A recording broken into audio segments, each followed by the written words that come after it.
Good morning, everybody. Today, I propose to give you all some idea about the intellectual property rights. Do you know what is meant by intellectual property? First of all, we must know the meaning of property. Property is a word that has been derived from the term propriety. What is propriety? Propriety means one who has got a right over a thing which he possesses to the exclusion of others with absolute enjoyment. And he is the person who has the entire right of ownership, and he can dispose it at any time he likes, and he can make use of it through others. He can also give it by way of license to others to be used. So these are all the rights which a person has got over a property, which term has been derived from propriety. Now, so far as property is concerned, you have got classification regarding properties. Now, what are the classification? We have got immovable property, movable property, tangible property, intangible property, corporeal property, incorporeal property. So, these are some of the classifications which you can find in the book when you are going to study about intellectual property rights. Now, at the outset, this property is an asset. A tangible property is a property which is visible, which can be seen, which can be touched, which can be enjoyed. But in the tangible property, you have got also intangible property, which is discriminated from tangible property. Intangible property is a property which you cannot see, but you can enjoy ownership. Such intangible properties are classified as patent right, copyright, trademarks right, design right. So you have got the various rights. In fact, you would have studied generally while reading commercial law. Ownership, property means propriety. Propriety signifies ownership. Now that ownership is a bundle of rights. As I have already told you, property consists of various rights. It is a comprehension of right to possess, right to dispose it of, right to grant license for the purpose of this object being made use of by others, and right to give such property as a security for the purpose of borrowing loan, right to hypothecate. Hypothecate means you give this property to be used by others by retaining the right to sell that property with you. So, in the case of hypothecation, the usage of property is actually assigned to others, but the right to dispose such property actually vests with the owner. That is why it is known as hypothecation. So, you have got this bundle of rights with regard to property. Now, the intellectual property about which we are going to speak nowadays has gained lot of significance. You find the computer programming and the various recording of sound and the composition of music and very many rights, including displaying pictures and feature films in the TV and WhatsApp programs.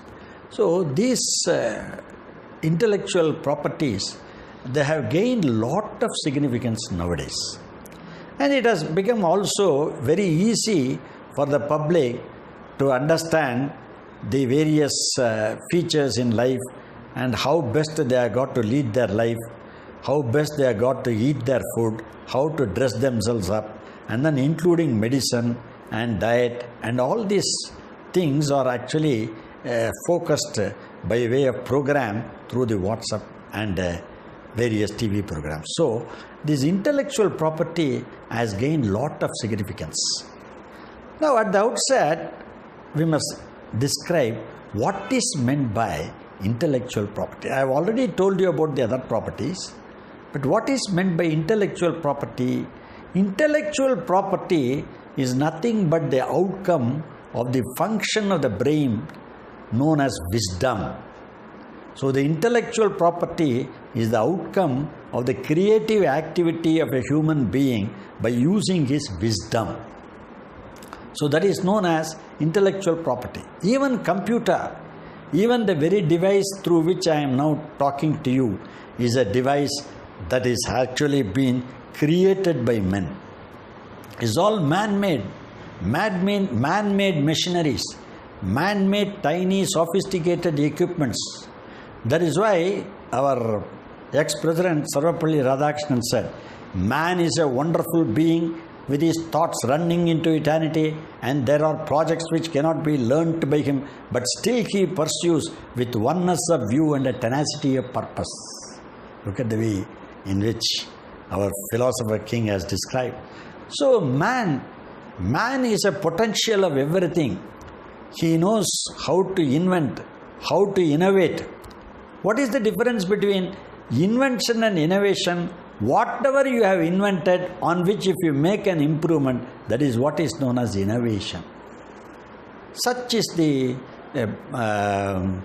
way in which this intellectual property has actually gained lot of significance and improvement and enhancement.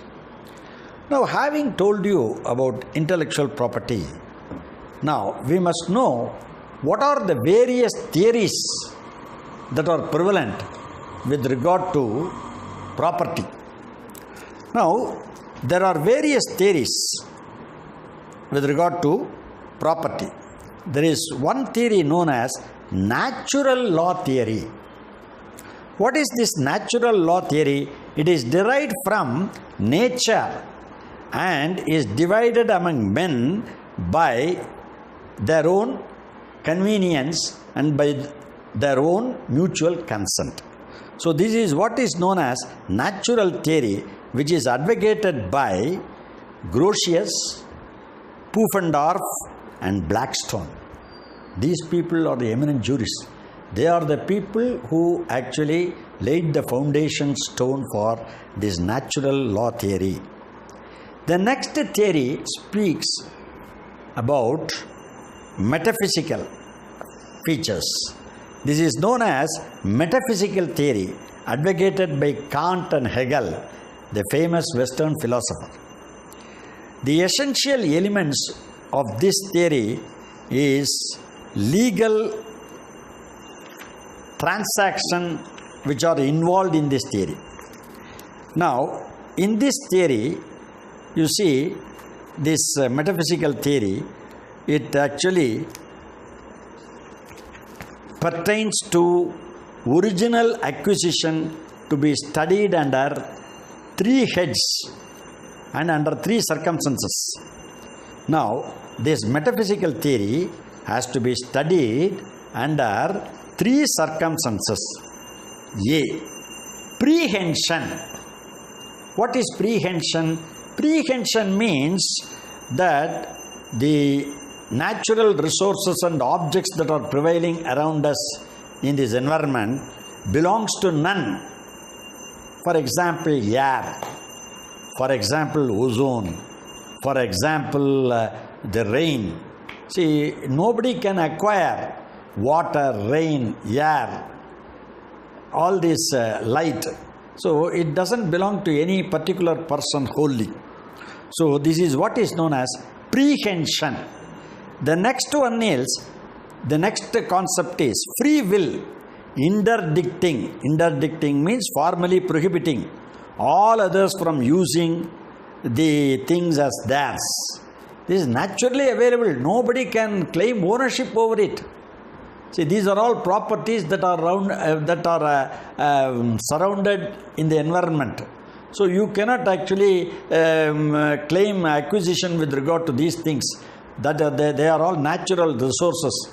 They are immersed and they are one with the nature. Therefore, you cannot acquire any exclusive proprietary right over these aspects. That is what is known as free will. Then, by appropriation. Appropriation is permanent acquisition. You can appropriate, for example, when land has been declared as no man's land, and when that land is abutting by the side of your land, you have been using it as a easement right, and then finally it becomes yours. Like that, these are all things by appropriation. By a long term of usage, you actually appropriate. Appropriate means you include it. You actually take over that by appropriation, by permanent acquisition. That is what is known as permanent acquisition. The next third theory speaks about positive theory. This positive theory is advocated by Spencer. Now, according to Spencer, property is the result of industrial labor or individual labor. So you see, you find the concept of property emerges on account of some person actually laboring over it. So this is what is known as a property that emanates on account of labor. No man has got a right over the other's property when he has not acquired by his own personal labor. So any property that has come into existence is on account of somebody's labor. No other person can actually have a claim over that particular property which has come out on account of somebody's labor. So it will amount to trespass. You are trying to encroach upon another man's right with regard to a property which has come out on account of that person's labor. So this is what is known as a property that has come out of personal labor.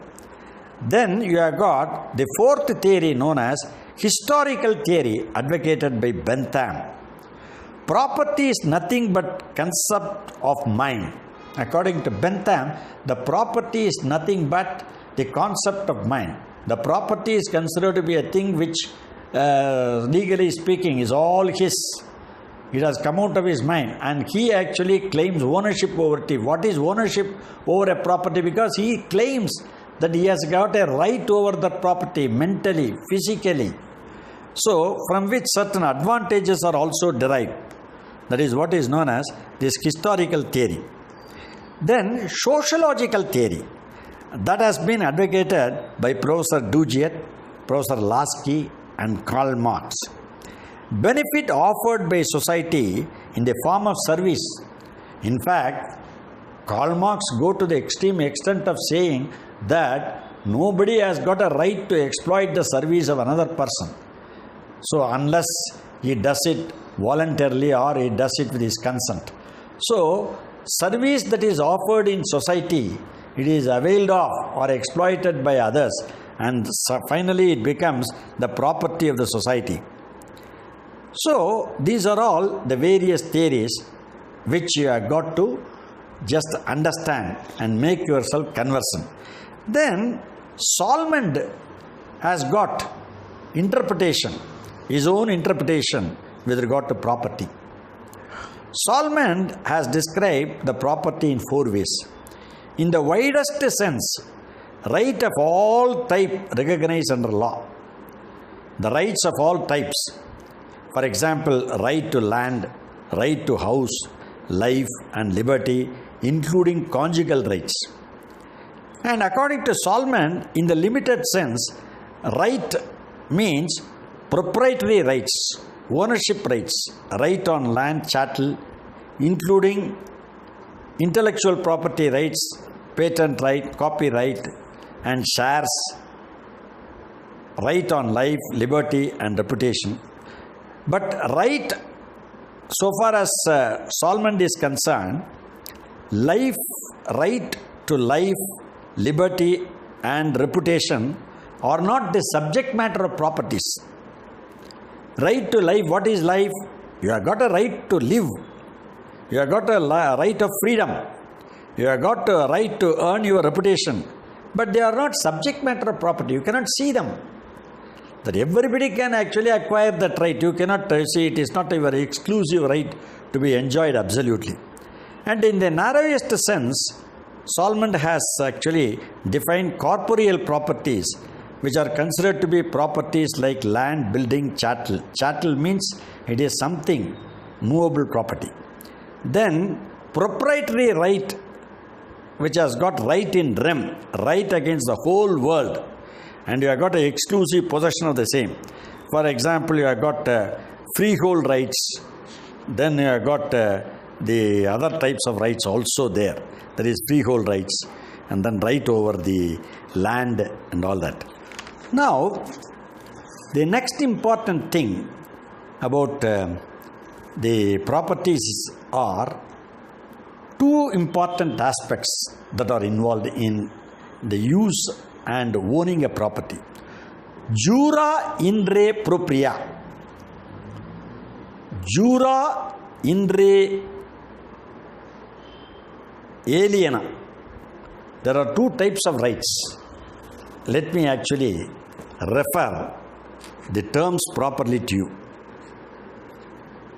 Jura in re propria, right over the property, and jura in re aliena, right over others' property. Right over the property means right to possess, right to enjoy that property absolutely to the exclusion of others. Jura in re aliena means right over another man's property. Supposing my friend Shashank is actually having a house and he would like to lease that house to me for rent. This is what is known as jura in re aliena. The property belongs to the owner, but the person who takes that property on lease, he has got only a right to live in that house provided he pays the rent properly. For example, license. So these are all what is known as the general classification with regard to the enjoyment of the property. Jura in re propria, jura in re aliena. So these are all the things which you should know at the outset. Intellectual property. Intellectual property. Property that is the outcome of one's own creative activity of the mind. See, mind is the measure of all things. It is only the creativity of the mind that gives room for technology, for new techniques, and for very many things in the society. Including computer is nothing but the device of creative mind of the human being. So as in necessity is the mother of invention. Whenever you feel a necessity, you actually exert yourself. So any property that is actually acquired may be in the following ways. You may acquire a property by purchasing it, by paying consideration for it, by acquiring it. The second one is you may get a property by way of inheritance or succession. That is the second way of getting a property. The third way of getting a property by way of gift. If somebody actually gives you by way of gift, you get that property. Then the next important way about which the intellectual property is going to speak about is by the following method. Number one, by exerting one's own physical exercise. By exerting one's own physical features. By exerting one's own human effort, human energy. So, when a person potter, for example, he wonderfully creates a pot. Carpenter, cobbler, blacksmith, goldsmith, including technician. So, these people are people who are exerting their physique in order to bring out a beautiful product. Technologist, technician, Technician is a person who knows the niceties and nuances with regard to handling or repairing a machine as to how to operate upon a machine and all that. Technology is a person who is actually finding out new energy, solar energy, and how to optimize the use of electric energy when you don't have sufficient electricity. So these are people who are known as technologists. See, the necessity actually makes a person to land himself on different fields, and the result is you get also intellectual properties. Now, the intellectual properties are of the following types. Patent right with regard to object, tangible object. Patent right. Chapati making machine.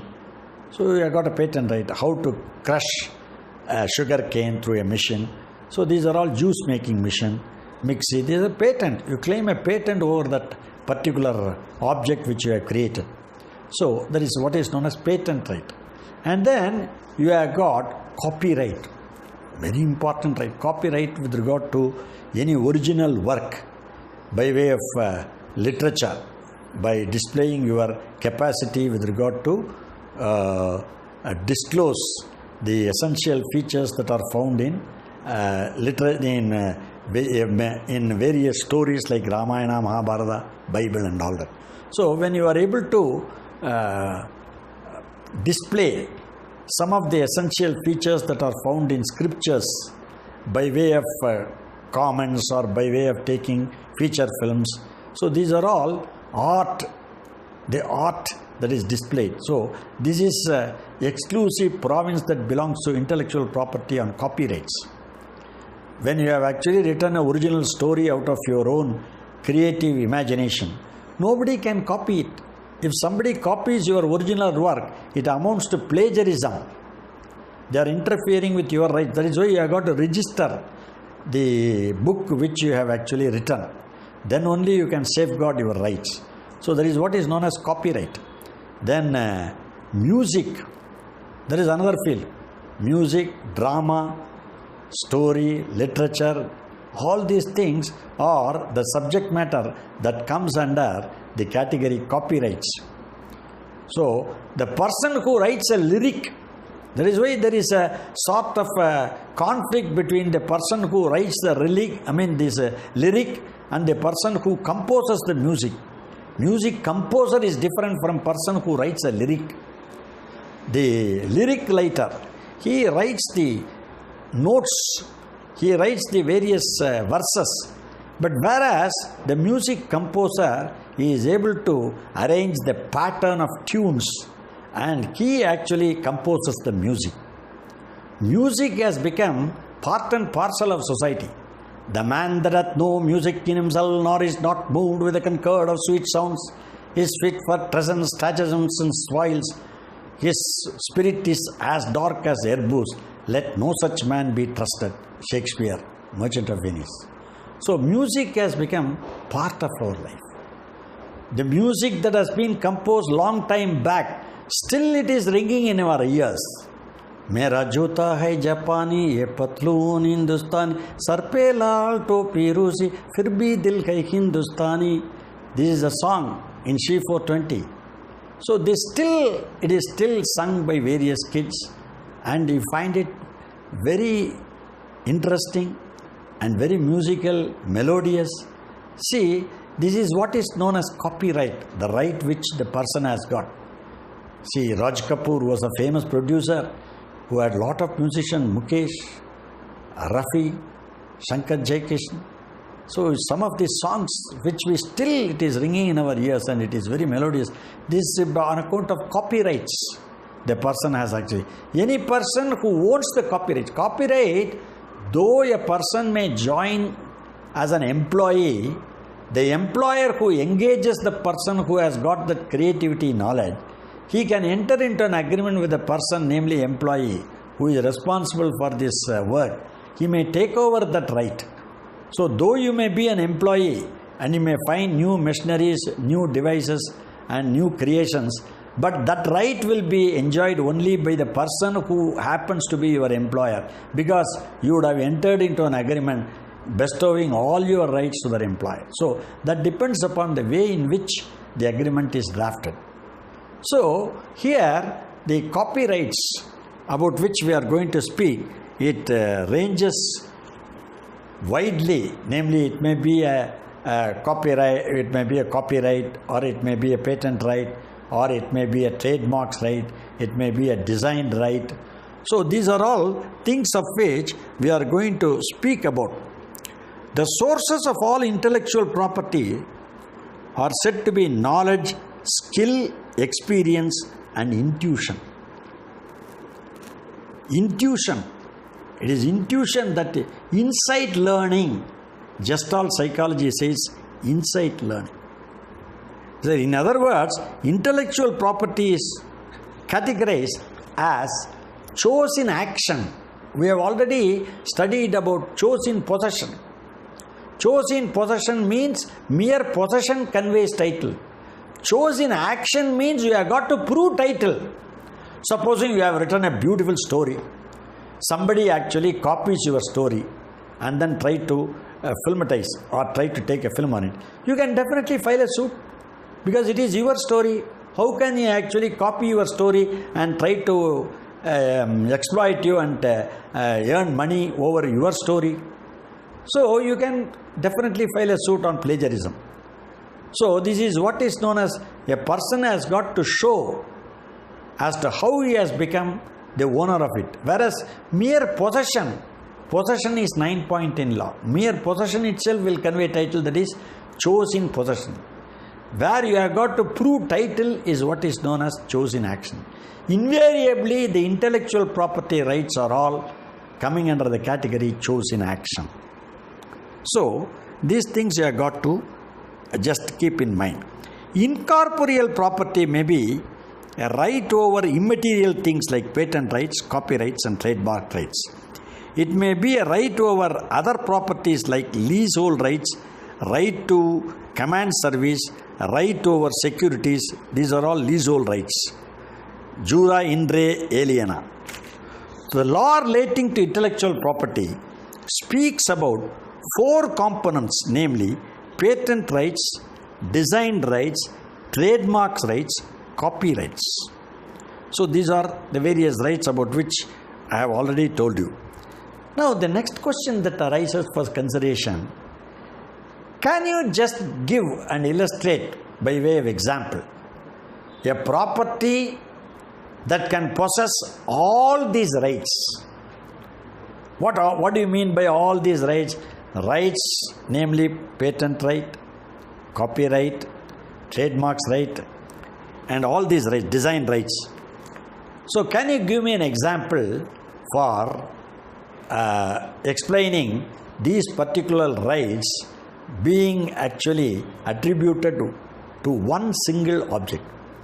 For example, you just take a patent medicine, a medicine. Well, that medicine, supposing you take a particular tonic, that tonic has been filled up in a peculiar ornamental bottle. That tonic actually contains lot of ingredients. What are those ingredients? The ingredients are the juice that has been extracted from out of orange, grapes and all that. And then it contains the ginger, the cloves and all other ingredients, natural herbs, out of which the tonic has been prepared for just making your nerve to become very active and strong with stamina. So this is what is known as the tonic, that is patented tonic for the purpose of ameliorating the health of the human beings. So these are all things that come under the patent right. They would have got a patent right because the very process of manufacturing, there is a big dispute with regard to claim of patent. Whether patent right could be claimed with regard to a process or product. I hope you understand. The very method by means of which you actually create a product, this method can you claim a patent right with regard to the method by means of which a product is actually created, or can you obtain a patent with regard to a product by means of getting a patent right with regard to a product? Does it mean that it is attributable that a patent right has already been claimed with regard to the process also? This is a big question. But according to the latest enactment, after this World Trade Organization has come into operation and World WOP, that is World Trade Organization, and you have got TRIP, that is trade related aspects of intellectual property rights, and then you have got the other thing, that is WPO, that is World Property Organization, World Intellectual Property Organization. So once these various associations in the form of corporate bodies have come into existence, the old enactment, the Indian enactment, have got to be naturally changed in order to keep pace with the global changes. So that is how we have amended some of our enactments like Patent Act, copyright, trademarks and all that. So you find that I have been telling, can you actually give an example with regard to a product on which you can actually claim patent right, copyright, and you can claim design rights, trademark rights and all that? Now I told you in that connection that a medicinal product can actually be created, over which you can also acquire what is known as patent right. Patent. You have got a patent. This is the way in which what is the measurement of the various ingredients that have gone into the composite feature of that particular tonic. So these are all things you have got to disclose and obtain a patent right. So nobody can copy that medicine because it is a patented medicine. So invariably some of the medicinal literature that were found in our old medicinal science, that has actually been borrowed by some of the Westerners, and they under a different name have introduced various medicines. Now there is a lot of claim by the Indian experts that those medicines that have been introduced by the Westerners, they are no longer their original findings. They are not the persons who are responsible for actually creating those aspects. So there is a sort of conflict between them. But whatever it may be, you find that you can claim a patent right with regard to the medicine. Then you have got what is known as design right. The medicine that is kept inside that bottle, an ornamental bottle, the very figure of the bottle, that actually signifies that it is such and such product. So the product, the very ornamental design of the bottle signifies this is this particular medicine. For example, Dettol liquid that is filled up in a particular type of bottle.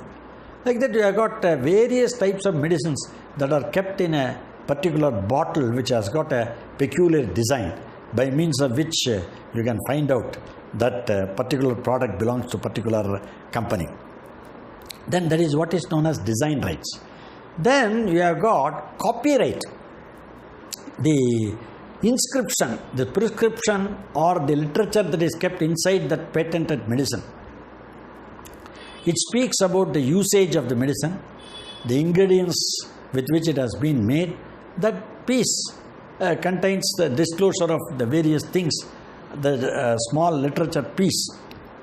It contains inside the bottle, over which you can claim copyright. So, over the same medicinal product, you can claim patent right, you can claim design rights, you can claim then trademarks right.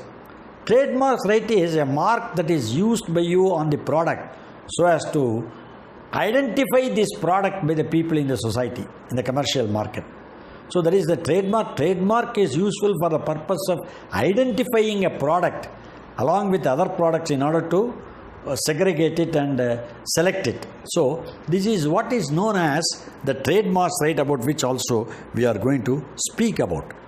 This the intellectual property rights have come into operation on account of two important transactions in the form of agreements.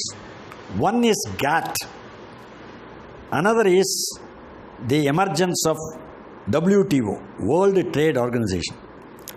General Agreement on Trade and Tariff and World Trade Organization have really made a revolution in the globe, in the world, and it has emphasized that the various intellectual products, whether it is a product on which patent is claimed or copyright is claimed, they must actually fulfill the international standard. So this is what is known as the outcome of the emergence of this GATT agreement, General Agreement on Trade and Tariff, and World Trade Organization. So these are things which have now claimed lot of significance. Now you have got what is known as trade related aspect of intellectual property rights, TRIP agreement. Trade and tariff means between two nations or between member nations, whoever happens to be a party to that agreement on trade and tariff, they actually make a sort of compromise among themselves as to how they have got to promote the sale of the various products that are manufactured or produced by the member nations, how best they have got to protect their copyrights and of their patent rights and trademarks rights and all that. That is actually incorporated in the agreement, and they actually solemnly declare they will actually abide by the terms and conditions of the agreement. That is what is known as this GATT, General Agreement on Trade and Tariff. But nowadays these things are no longer in vogue, because after this this trade relation, that is what is known as TRIP, trade related aspects of intellectual property rights have come into operation. These things are no more in vogue, because this has come as an outcome of the latest creation. So now, after the relaxation of restriction with regard to foreign exchange management, see, all the member nations, they are able to cater, they are able to market their product in different nations. Though they are manufactured in one country, they are all being marketed in other countries with the help of this particular agreement, namely trade related intellectual property rights. Now, what is the aim of this TRIP, trade related intellectual property rights? First, it aims to protect the intellectual property rights of the member nations who are parties to the agreement. Protection of intellectual property rights. How best to protect, how best to acquire a right over their product which they have actually created or produced. Second, it lays down definite rules and regulation as to how to penalize a party whenever he has actually encroached upon another man's right. Thirdly, it also helps underdeveloped countries to protect and preserve their intellectual property rights in a manner of implementation of those rights not only in domestic market but also in international market. Fourthly, it also solves various disputes, and it tries to mediate between member nations when there is a conflict with regard to encroachment of trademark right or patent right. Then it also paved the way, fifth point, to better relationship to prevail between WTO and WIPO, World Trade Organization and World Intellectual Property Organization. It established norms and standards for the goods for the purpose of introduction of the intellectual property in the world market, and substantial and effective procedures were laid down for the prevention of multinational disputes arising on account of encroachment of various products introduced in the world market. Then, on consideration of different legal systems with which the member nations are associated, the TRIP agreement emphasizes the need for universal adoption of certain norms and rules which have got to be incorporated in the various enactments that are already there in the member nations. So, this is the important aspect which you have got to take note of with regard to TRIP, trade-related aspects of intellectual property rights. So, with this, we will just introduce the topic on intellectual property rights. You are going to study first about patent rights, copyrights, trademark rights.